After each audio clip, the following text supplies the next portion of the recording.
What is up, everybody? My name is Justin Alvarado, and welcome to the MVP podcast. What's up, guys? I'm your co-host, Myko. And so for today's episode, you got something different.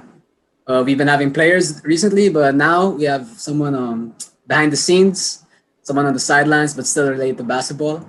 We have Coach Paolo Layug, assistant coach of the CSB Blazers. Hi, Coach Paolo. Hi, Hey Coach. guys. Hi Justin. Hi Myko. Thanks for having me on. I'm excited to be Yeah, part of your podcast. Thank you yeah. so Thank you so much. much for your time. Thank you so much for your time, Coach Paolo. So yeah, let's just get right into it. Can you talk us through a little bit about your background on basketball? Sure. My story is a little bit different because I'm not a former player. When I mean not a former player, I mean I didn't play college or pro basketball. Okay. I mean there's a lot of people who played in high school. I loved the game growing up. Mm, If you talk to anyone who knew me growing up, that's all I really loved. It was just basketball all day, basketball. and it was just Yeah. everything about it. Ball is And life. yeah, really, it was. But for me, basketball is like it's always had a special place in my life. I've made so many great relationships through basketball, and even when I was in high school, I wanted to coach because first of all, I was a decent player, but I knew I wasn't Okay. gonna be college material. Like I was short and not fast. I Okay. won't say slow, but I was not fast. Okay. But I started coaching when I was in a junior in high school or third year. I was coaching our middle school team, which is like grade 6 to grade 8. And I really loved Okay. it. But you know how it is, like when you go to college, there's like your parents have expectations for you, and for good reason. Mm-hmm. They Of only want course. what's Of best for course. you, right? So I kind of went off the basketball track, and I didn't really pursue coaching at the time. So I took up management economics and minored in finance. I was gonna go the corporate route. Then I out of college I became like a forex analyst slash trader. So I've always Mm, been Okay. okay. like more Okay. inclined Interesting. towards numbers a bit. Okay. But there, I always felt there was like something lacking. Like I had a great job, good coworkers, good boss. It was just I felt like I wasn't meant to do that. Mm-hmm. So I took a leap of faith. I decided to jump ship and then just try and get into basketball. So that was around 2012, no 2013, and that was when like analytics was starting to pick up, especially in the NBA.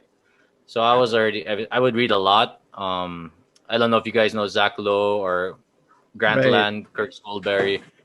I would read all their articles all the time, and I was starting to think like, do teams use this here? So I wasn't sure if they did. I didn't think they did, but I wasn't really sure, and I thought like maybe I could make this like a business. That was actually what I wanted to do at first, Okay. provide like analytics and like services to teams here. But I Mm, felt not I felt after talking to like a lot of teams. So Michael, you're gonna know this when like you go Yeah. into the real world and start Okay. job Yeah. interviewing, or Uh-huh. um, if you have a business proposal and presenting it to banks or investors or whatever, you're gonna make a lot of presentations and you're gonna get a lot of no's. Yeah. So that's what happened to Okay. me. A lot of teams they'd be interested, but they didn't have the budget at the time, which I understand because it was something completely new. right. Nobody Of knew what it course. really Of was, course. right? They didn't Yeah. understand it, and even me, I wasn't sure what teams needed. So what happened was I eventually like there came to a point where I was like really broke. So Damn. I got a job offer, like a normal job. It was like what was like a sporting apparel company, but it was like I think it was like God's way of testing me. Do you really want to go into coaching? So I got a job offer that was not coaching related, and then I turned it down because I was like, no, I gotta at least try and go all the way. And if I don't make it, then I don't make it, right? So luckily, I was able to, you know, I knew a couple of people in the industry. I got introduced to Coach Eric Altamirano of NU by Coach Alex Okay. Compton. So a little Wow. backstory: I knew Alex growing up because his brother was my coach in high school. So I kind of Okay. knew him a little bit, but Mm. he wasn't the head coach of Alaska at that time. So almost at the same time, like I interviewed with Coach Eric and Coach Alex, and luckily they added me to. I was able to get onto the coaching staff of NU, and then eventually Alaska when it was still Coach Luigi Trillo. And that's how I started coaching. So it's been 6, 7 years Wow, bro. already. Yeah. That connection must have been so must have been so grateful for that connection. Yeah, I wouldn't like. Here's my thing though. It's like people think that first of all, it's really really difficult if you're not a former player or a former coach or you're not part of a basketball family. It's really really hard. So did knowing Alex help? Yeah, it did. It got me into the room, but for you to Mm, stay in the room, right. you gotta actually do It's the up to work, you. right? It's all up to you. And Right? it's up to me already to prove that I can help a team. So I think I've proven that over the past few years. I earned their trust and the trust of other coaches as well, because you're trying to introduce something new to people and show to them that can actually help your team perform. And I think the important thing is how you communicate it, because I can spitball like all these numbers and random whatever, but the coach is gonna be like, "How the hell am I gonna use this?" Right? Right. You gotta talk like a coach and say, "Coach, we should try out maybe this coverage because it's been effective." When you back it up with Uh-huh.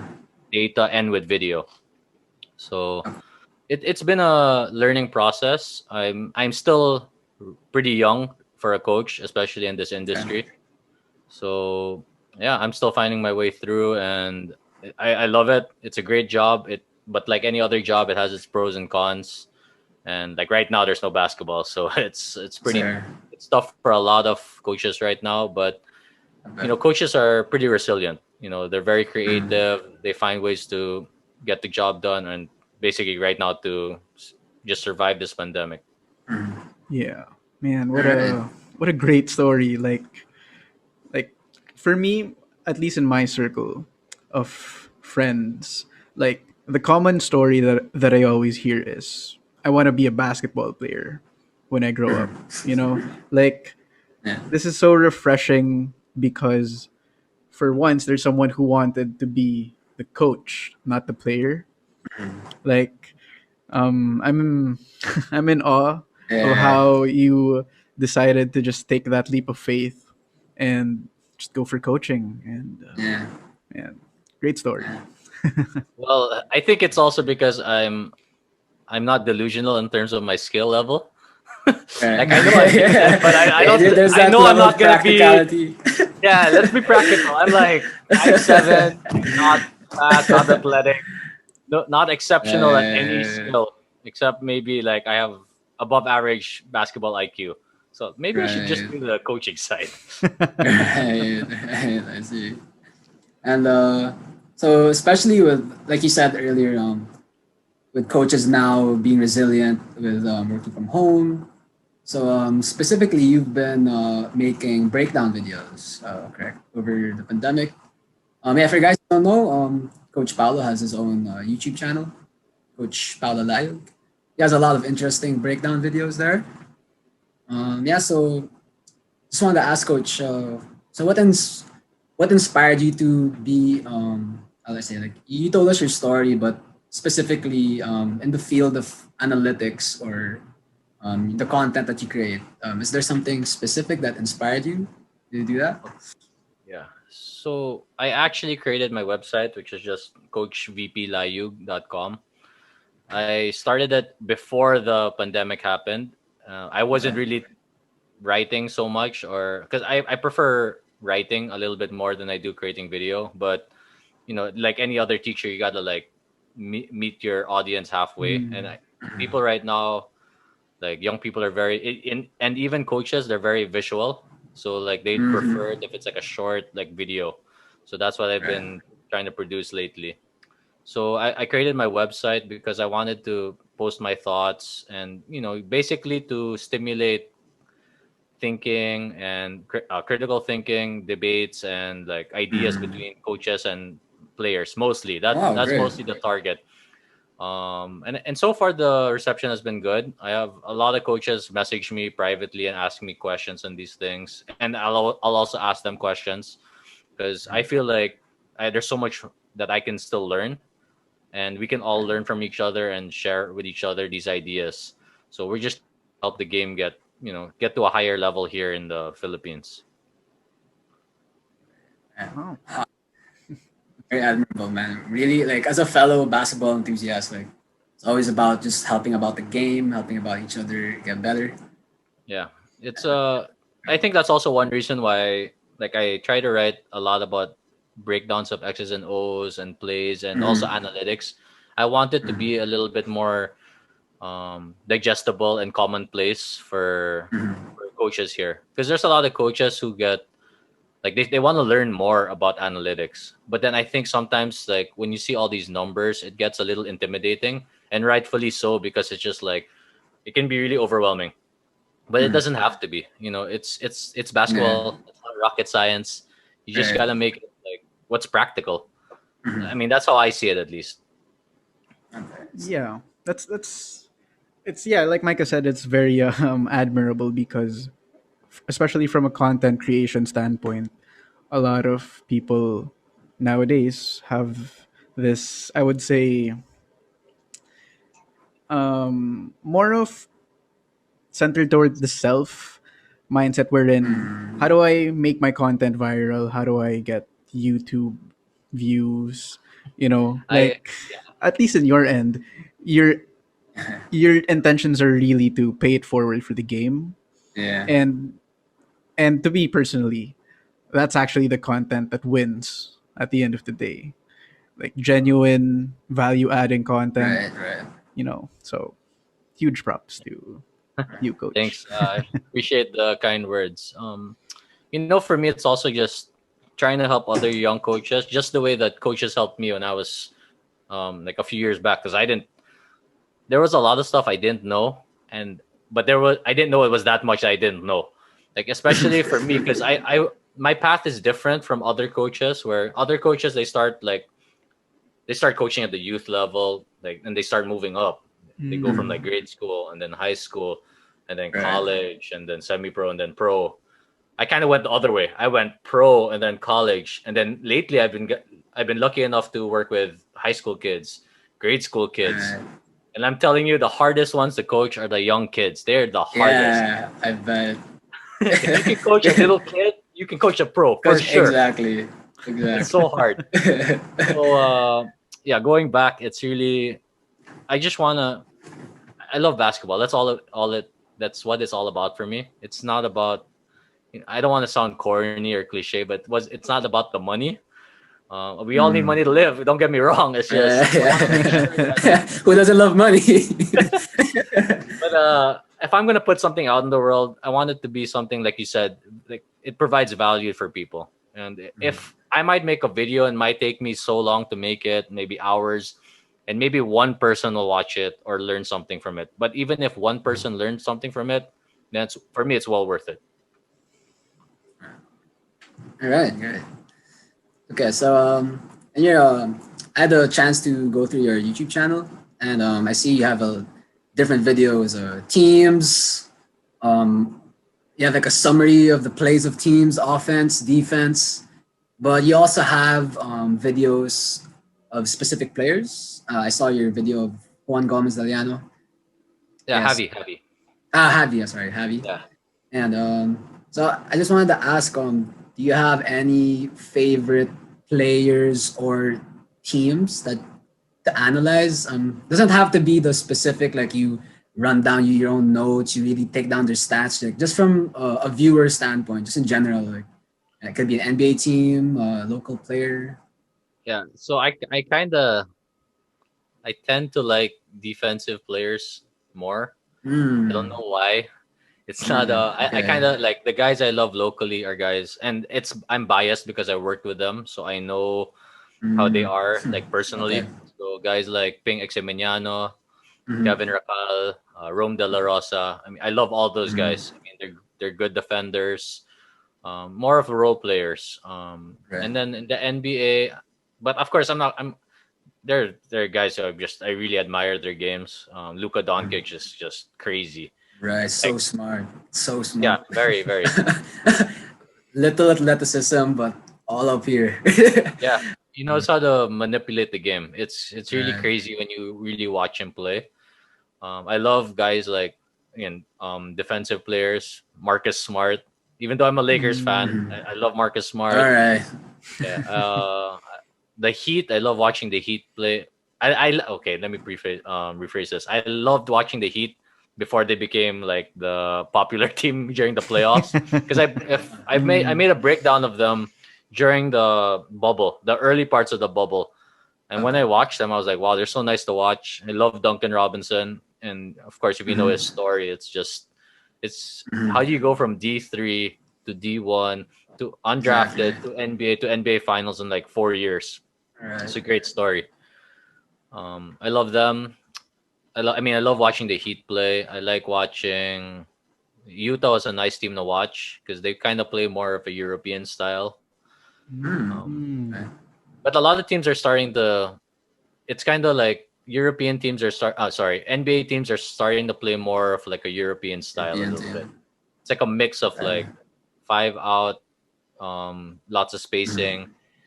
But then of course there's that NBA flair where you can go like isolation, which makes ISO. sense because they're so talented. It's just Right. why wouldn't you if you have a mismatch? Why wouldn't you go to the mismatch? Exactly. Okay, I see. I see. Right. So you mentioned Luca, especially from the bubble, and you mentioned Miami from before the bubble. But yeah, especially now, COVID, it's very new to us. The environment's so new. The whole lifestyle is new. But with the game, though, for you, do you think there's a difference? If you had to put yourself in the shoes of, I would say, a coach and the player as well, do you think there's a difference in the environment of the bubble versus the conventional environment where, you're in an arena, there's 20,000 fans screaming and you got everything. So, Right. yeah, do you think there's a difference to that? I think it's very very like it's totally different. And I think you can see it in the play, especially if you compare the bubble to this season. It's like and then you compare you compare they're basically playing in three different scenarios. So first one is the pre-COVID, which is with Right. all the fans, all the The regular. traveling, the regular NBA, and then you had the bubble, and then you have the COVID not really a bubble like Yeah, current season, Yeah. right? semi bubble. Yeah. Yeah. So the one thing I noticed from the bubble was that the level of play was really really high, like the intensity. I think Mm. one big reason, no travel. So these guys are getting. I mean, of course, I'm sure they're More. getting their sleep and their rest during. They don't practice as much probably, but I think they also had less distractions. Like they don't gotta worry about things that they need to do at home. I mean, of course, they have like they're away from home, so there's some mental aspect to it as well. But I feel like there's less distractions. They can't go out and party. They can't go out to the club. Yeah. They They're just really forced to just zone in on the game. Yeah. Yeah, Zero all they're doing distractions. the whole day is Yeah. just basketball. So that's why I felt the level of play was really high in the bubble. But then now you're looking at the how it is in this current season, and if you look at the box scores, there's a lot of blowouts. Yeah, I They're noticed. just A lot. like Even one 50 reason. points. Yeah, 50 points, 30 points. It's like you don't normally see that in NBA like that often. I Right. think one reason is that obviously a lot of players are in and out with injuries and protocols. The other reason is no fans. So I think if you're down 20, maybe you're like, there's no one to give you like that boost Yeah. Yeah. of There's no energy. random fan shouting like, "Yo guys, what the hell?" Yeah, yeah. Yeah. Some teams rely on that home court advantage, right? So I think Right. some teams Right. are just like, you know what, we're down 20.